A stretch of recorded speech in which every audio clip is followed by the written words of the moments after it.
Let me ask you this. If you're a Warrior fan right now, and I could tell you that within a year, maybe two, you'd be back vying for a championship. You'd be one of the top 5 teams in the NBA if you traded Steph. What would you say to that? Would you say do it? How long would it take me to get there? Because I'm only 1 or 2 years, maybe 2 years. If I traded Steph in 2 years, I'm one of the best teams in the league? You're one of the top 5 teams in the league. Ooh, if it's you hard. traded Steph It's hard, but now. yeah, I would do it.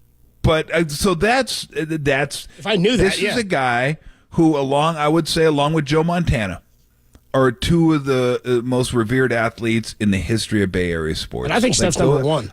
I think, there's one basketball team here. That's the only reason I go Steph is because there is Raider fans here. There were, you know what I mean? No, I get it. I just but the '80s Niners were different. Yeah, I get that. Joe was I understand different, that. and it was the beginning of a dynasty. Raider fans, let us know. Hit it with KMBR. What do you think? 1 or 2, 2 or 1. Yeah, those right are the there. top 2. Yep. Those are the top 2, and they traded Joe Montana, and man, they hated it. They hated it, but they were still really good. Like, they were still one of the best teams in the NFL, so it's easier to accept.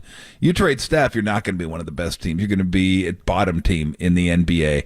But if I could tell you in 2 years with the assets you got back, you'd be pretty damn good and be competing for a championship. How much does it mean to you to hold on to your heroes? Do you want to hang on to these guys? Do you want to reward them? Of course you do. The fans want them there. Like the fans, can you imagine the outcry if they traded Steph? I mean, this guy's going to have a statue outside of Chase, greatest player in Warriors history. But is it, now I'm not even saying it would be. I'm just saying hypothetically, if it was best for the organization, like if you got a great package, a couple really good young players, some great draft picks, and you were like, okay, cool, we're good. But how much is that worth? How much does that mean? How much of a backlash do you get from the fans?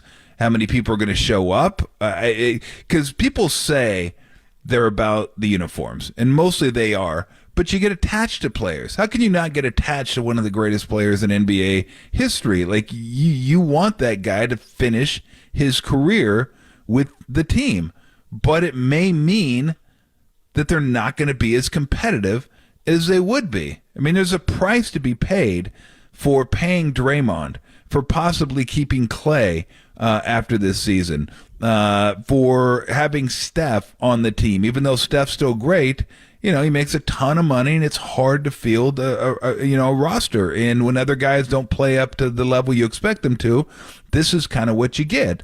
10 years is a pretty long time. I mean, the Warriors had a hell of a run. Yeah, they have 5 finals in a row. 5. I don't know that that's ever been done before, unless we're talking about the '60s Celtics that not only went, they were playing against garbage men and stop, they were playing against plumbers. That was an incredible run. Incredible. It does not go on forever, and I think you're starting to see, kind of the end of it. They popped back up and won in 22 against the Celtics. I mean, that was incredible. I don't even think anybody I didn't expect that. I'm not sure if Steve expected that. But Steph's brilliance was part of the reason, and then Wiggins was the best he's ever been in the league that year. Yeah, that was the best he's ever been in the playoffs, the best he has ever played. So, if you're a fan, do you mind trading your heroes? Do you want to hold on to those guys? Like, you can hold on to them and hope.